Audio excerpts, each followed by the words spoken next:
Hello everyone, তোমাদের সবাইকে স্বাগতম তোমাদের প্রিয় ডক্টর অ্যান্ড সায়েন্স চ্যানেলে। তো বরাবরের মতোই আজকেও হাজির হয়েছি খুবই ইউনিক একটি টপিক নিয়ে। তো আজকের টপিকে আমি আলোচনা করব যে কিভাবে আন্দাজে দাগিয়েও পরীক্ষায় ভালো নম্বর পাওয়া যায়। তো এই টপিক কিন্তু তোমাদের টিচার কোনো সময় তোমাদেরকে বলবে না। আজকের ভিডিওটি যারা MCQ পরীক্ষা দেয় তাদের জন্য খুবই এক্সক্লুসিভ একটি টেকনিক। হতে পারে চাকরির পরীক্ষা, হতে পারে ভর্তি পরীক্ষা, হতে পারে স্কুল কিংবা কলেজের পরীক্ষা। আজকে আমি আন্দাজে দাগিয়েও সঠিক হবার 7টি এমন মেথড দেব, সাথে সাথে বলেও দেব যে যদি তোমার অপশন হয় ABCD তাহলে কোন অপশনটি দাগানো সবচেয়ে ভালো, সবচেয়ে সেফ। ভর্তি পরীক্ষা থেকে শুরু করে সকল পরীক্ষা সহজ করে দেওয়ার জন্য হাজির হয়ে গেছি। তো যারা এখন পর্যন্ত সাবস্ক্রাইব করনি জলদি সাবস্ক্রাইব করে ফেলো। প্রথমেই যেই মেথড নিয়ে আলোচনা করব তা হলো এলিমিনেশন টেকনিক। তো আমরা কম বেশি এই টেকনিক সম্পর্কে জানি যে যদি আমাদের প্রশ্নে 4টি অপশন দেয়া থাকে, তো 4টি অপশনের মধ্যে যদি এমন হয় যে A এবং B আমি শিওর যে হবে না, তখন C এবং D এর মধ্যে কনফিউশন আছে। কিছুক্ষণ চিন্তা করার পরই মনে পড়ে যায় যে না, D দেখেছি অন্য চ্যাপ্টারে কিংবা অন্য টপিকে, তো Dও হবে না, অ্যান্সার হবে C। এভাবে আমরা বাদ দিয়ে মূলত এলিমিনেশন টেকনিক অ্যাপ্লাই করে থাকি। এই টেকনিকটা একটু মজার, কারণ আমরা কিন্তু প্রশ্ন পড়ে বুঝতে পারছি যে কোনটি অ্যান্সার হবে জানি না, কিন্তু কোনটি অ্যান্সার হবে না সেটা আমরা জানি। তো কোনটি অ্যান্সার হবে না সেগুলোকে বাদ দিয়ে দিলাম এবং পরবর্তীতে কোনটি অ্যান্সার হবে সেটি আমরা পেয়ে গেলাম। তো এলিমিনেশন টেকনিক এজন্য খুবই কার্যকরী। দ্বিতীয়ত যে টপিকটি নিয়ে কথা বলবো তা হলো অল অফ দ্য অ্যাবোভ, অথবা উপরের সবগুলি, উপরে কোনটি নয় এমন যে প্রশ্নগুলো আছে। এই প্রশ্নগুলো প্রথমেই আমরা ভুল করে ফেলি, কারণ পুরোপুরি অপশনগুলো পড়ি না। অপশনের শেষে লেখা থাকে উপরে সবগুলোই, ঠিক আছে? তো এই ক্ষেত্রে উপরে সবগুলোই কিংবা উপরে কোনোটি নয়, এই যে কোশ্চেনগুলো আছে, এক্ষেত্রে এই কোশ্চেনগুলো অ্যান্সার হওয়ার সম্ভাবনা প্রায় 52%। মানে যদি আমরা এইটি দাগাই যে অল অফ দি অ্যাবোভ অথবা উপরের সবগুলি, এটা যদি আমরা দাগাই আমাদের অ্যান্সার রাইট হওয়ার সম্ভাবনা প্রায় 52%। তো এখান থেকে আমরা বুঝতে পারলাম যে যদি এমন অ্যান্সার আসে যে ক খ গ দিয়ে দিল, তারপর ঘ নাম্বারে বলল যে উপরে সবগুলোই, তখন উপরে সবগুলি দাগানোই সবচেয়ে সেফ। কিন্তু এক্ষেত্রে তোমাকে সাবধান হতে হবে যে তুমি যদি ওই কোশ্চেনের উপর এলিমিনেশন টেকনিক অ্যাপ্লাই করো এবং টেকনিকটি অ্যাপ্লাই করার পরে তুমি যদি খেয়াল করো যে না, ক নাম্বারটি হবে না, তখন কিন্তু তুমি ইজিলি বলতে পারলে যে ক এবং উপরের সবগুলোই দুটি অপশনই বাদ হয়ে গেল। অবশ্যই এলিমিনেশন টেকনিক অ্যাপ্লাই করার পরেও যদি তুমি না পারো ওই কোশ্চেন অ্যান্সার করতে, তখন উপরের সবগুলি বা উপরে কোনটি নয় এই অ্যান্সারটি দেওয়া সেফ। তারপরে আসছি আরেকটি মজাদার ট্রিক্স, যে যদি এমন হয় তোমাদের কোশ্চেনে 4টি অপশন দেওয়া আছে, 2টি 3টি 4টি 10টি, এরকম 2টি 3টি 4টি 10টি, অ্যাভয়েড এক্সট্রিম ভ্যালু। যেই ভ্যালুটি সবচেয়ে দূরে অবস্থান করছে, 2টি 3টি 4টি 10টি, এই যে 10টি অনেক দূরে অবস্থান করছে, এই ধরনের ভ্যালুগুলোকে সাথে সাথে এলিমিনেটেড করে দেয়া যায়। কারণ you have to avoid extreme value. দূরবর্তী যে ভ্যালুগুলো আছে সেগুলো প্রধানত আনসার হয় না।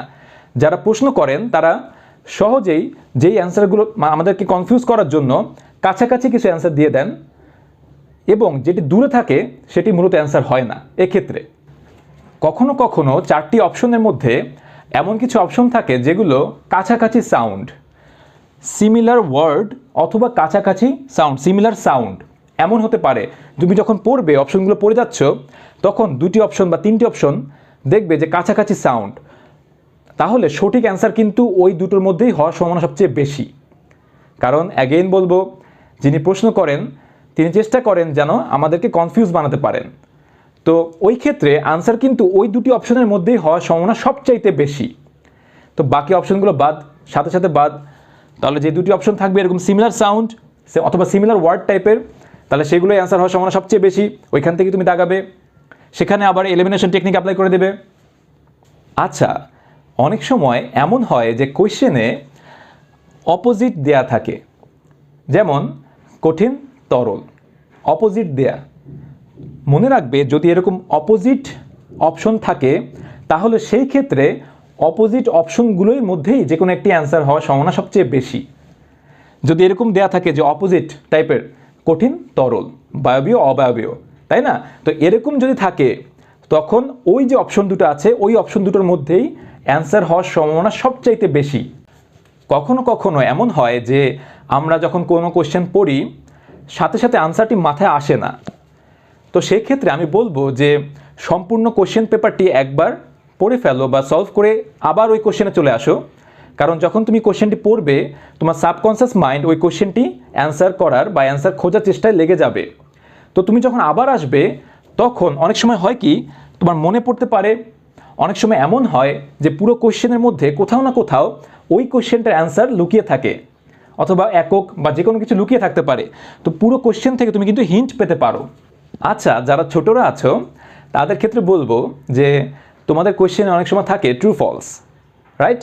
কোনটি সঠিক মানে দেয়া থাকে ট্রু অথবা ফলস। তো এক্ষেত্রে দেখা গেছে যে ট্রু হওয়ার সম্ভাবনা প্রায় 56%। তো ট্রু দাগিয়ে দেওয়ার যদি মনে করো যে একদম পারছি না, তখন ট্রু দাগিয়ে দেওয়াটা সবচেয়ে সেফ, কারণ 56% ক্ষেত্রে ট্রু অ্যান্সার হয়। এখন আমরা সবচেয়ে ইম্পর্টেন্ট, যার জন্য তোমরা ওয়েট করছিলে এতক্ষণ, তা নিয়ে আলোচনা করব। আর তা হলো কিভাবে আন্দাজে কোন অপশনটি দাগাতে হবে। এ দাগাবো, বি দাগাবো, না সি দাগাবো, আরেকজন বলবে না ডি দাগাবো। তো এখন আলোচনা করব যে কোন অপশনটি তোমার জন্য সবচেয়ে সেফ হবে। তবে আন্দাজে দাগানোর ক্ষেত্রে কিছু জিনিস আমাদেরকে অবশ্যই মনে রাখতে হবে। আর তা হলো যদি অপশন থাকে 4টি এবং নেগেটিভ মার্কিং হয় 1/4, তখন আমরা রিস্ক নিতে পারবো। কিন্তু যদি এমন হয় যে অপশন আছে 4টি কিন্তু নেগেটিভ মার্কিং হচ্ছে 1/3, সেক্ষেত্রে আমরা কোনো রিস্ক নেব না। কিন্তু যদি এমন হয় যে অপশন আছে 5টি, নেগেটিভ মার্কিং হচ্ছে 1/4, সেক্ষেত্রেও আমরা রিস্ক নেব না। আবার এক্ষেত্রে যদি 1/3 হয় নেগেটিভ মার্কিং, সেক্ষেত্রেও আমরা রিস্ক নেব না। অনেক সময় হয় এমন যে এলিমিনেশন টেকনিক অ্যাপ্লাই করে 5টি অপশনের ক্ষেত্রে অনেক সময় 2টি কিংবা 1টি অপশন আমরা বাদ দিতে পারি, তখন আবার রিস্ক নেওয়া যায়। এখন আলোচনা করব সেই সকল কোশ্চেনের যাদের 4টি করে অপশন আছে। তো এক্ষেত্রে অনেক সার্ভে করা হয়েছে, অনেক বই লেখা হয়েছে, অনেকে অনেক মন্তব্য দিয়েছে, মতামত দিয়েছে। তো তারপরে যে জিনিসটি দেখা গেল তা হলো যে সবচেয়ে সেফ হচ্ছে অপশন বি। কারণ অপশন বিতে এই ক্ষেত্রে আমরা যদি দেখি প্রবাবিলিটি প্রায় 28%, সবচাইতে বেশি অপশন বি। তারপরে যে অপশনটি হলো তা হলো অপশন সি, 25%। তো যদি বলো যে আন্দাজে কোনটি দাগাবো, একদম পারছি না কোনটি দাগাবো, সেই ক্ষেত্রে এই সবগুলো মেথড অ্যাপ্লাই করার পরও যদি মনে করো পারছি না, তখন অপশন বি দাগানো যায়। ঠিক আছে? কারণ সবচাইতে পার্সেন্টেজ অপশন বি এর বেশি। তো এক্ষেত্রে যাদের 5টি অপশন আছে, option A, B, C, D এবং ই, সেক্ষেত্রে অপশন ই দাগানো সবচাইতে নিরাপদ, সবচাইতে সেফ, কারণ তার পার্সেন্টেজও সবচেয়ে বেশি, প্রায় 32%। তো এক্ষেত্রে অপশন ই দাগানোই সবচাইতে সেফ। একদম বিপদে না পড়লে তুমি আন্দাজে দাগাবে না, কারণ আন্দাজে দাগালে ইন দি এন্ড অনেক সময় নাম্বার কমে যায়, তুমি চান্স নাও পেতে পারো। তো আমি বলবো যে একদম যদি বিপদে না পড়ো তখন আন্দাজে দাগাবে না। যদি মনে করো যে হ্যাঁ আমার পরীক্ষায় এটা যদি না করি আমি ফেল করতে পারি, কিংবা আমার চান্স নাও হতে পারে, আমার চাকরিটি নাও হতে পারে, তখন আন্দাজে দাগানো যায়। কিন্তু যদি একদম বিপদ না থাকে তখন আন্দাজে দাগাবে না, পুরোপুরি নিষেধ। কারণ আন্দাজে দাগানোটি ইন দি এন্ড কিন্তু ভালো নয়। ঠিক আছে? তো যারা একদম পারছো না তাদের জন্য এই কয়টি মেথড, এবং সবগুলি মেথড অ্যাপ্লাই করে একদম প্রশ্নটিকে কিন্তু তুমি চাপিয়ে ফেলতে পারো। এই সবগুলো মেথড যেগুলো আছে, সবগুলো মেথড তুমি অ্যাপ্লাই করে যে প্রশ্নটি তুমি অ্যান্সার করছো সেই প্রশ্নটিকে কিন্তু তুমি চাপিয়ে ফেলতে পারো, তারপরে অ্যান্সার করে ফেলতে পারো। দেখবে এখন থেকে যদি আমরা প্র্যাকটিস করি, মডেল টেস্ট দেই, যতগুলো মডেল টেস্ট আছে এই মেথডগুলো অ্যাপ্লাই করো, যেগুলো পারছো না সেগুলোর উপর, যে কদিন আছে ইনশাল্লাহ তোমরা সাকসেসফুল হবে। তো যারা আমার এই ভিডিওটি পছন্দ করেছো তারা অবশ্যই লাইক করো, যাদের কোনো মতামত আছে অবশ্যই কমেন্ট বক্সে জানাও, আমি তোমাদের কমেন্ট পড়ছি। আর যাদের এই ভিডিওটি হেল্প করতে পারে যারা চাকরি দিচ্ছে কিংবা তাদের এমসিকিউ পরীক্ষা আছে, কোনো ভর্তি পরীক্ষা হতে পারে কলেজের পরীক্ষা, তাদের কাছে আমার এই ভিডিওটি শেয়ার করো, বেশি বেশি শেয়ার করো তোমার বন্ধুদের মাঝে যাদের এই ভিডিওটি প্রয়োজন। Success together.